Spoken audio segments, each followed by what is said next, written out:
Planeta! For today's video ay ipapakita ko sa inyo kung gaano kaganda ang ginagamit kong tattoo lip tint ng Says Lady. Charis, eme lang. Ayan o, ha? Kabog. Di ba? Packaging pa lang. Napakaganda na guys. So, this is the shade number 14 and we're going to try this one. So, i-open ko muna, syempre. Magagamit ko ba ito nang hindi ina-open? Eme. So, ito talaga yung gamit ko everyday kapag naghahatid sundo ako kay Menching dahil talaga namang kumakain ako ng kung ano-ano dun sa tapat ng school dahil ang daming tinitinda. Ayan, may calamares, may kung anis-anis, ganun. Ayan, let's try this one. Ganito ako mag-lip, wait lang. Ganito ako mag-lipstick. Sa baba muna. O, di ba? Ang ganda sa akin, guys. Kasi morena ako eh. Ayan o, this is the difference. Ito yung nasa baba, yung mayroon na. At ito naman yung nasa taas, wala pa yun, guys. Ayan o. Dagdagan natin. Paubos na pala siya. Di ba ang ganda? Try natin. Oh, isang pag ano pa lang yun ha.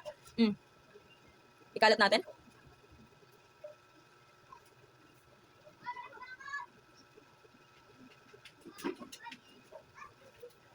Kabog.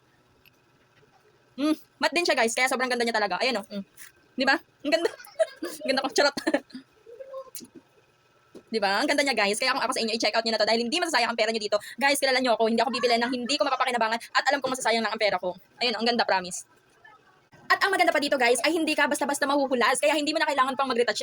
Ay, baka naubos na yung lipstick ko sa labi, ganyan. Kapag uminom ka ng soft drinks, hindi rin siya agad-agad magta-transfer doon sa straw or di kaya doon sa baso. Kaya hindi ka rin talaga mag-worry, lalo na kapag may inuman time. Charis, eme lang. Kasi syempre, di ba, nakakahiya. Inom ka sa isang baso na pinapaikot, tapos may ititira kang stain doon sa glass. Di ba, nakakahiya. Kaya kung ako sa inyo talaga guys, i-check out niyo na to kasi talaga namang hindi kayo ipapahiya nito ni Says Lady. Grabe. At saka ang ganda din talaga, glass na glass yung kanilang lagayan, oh.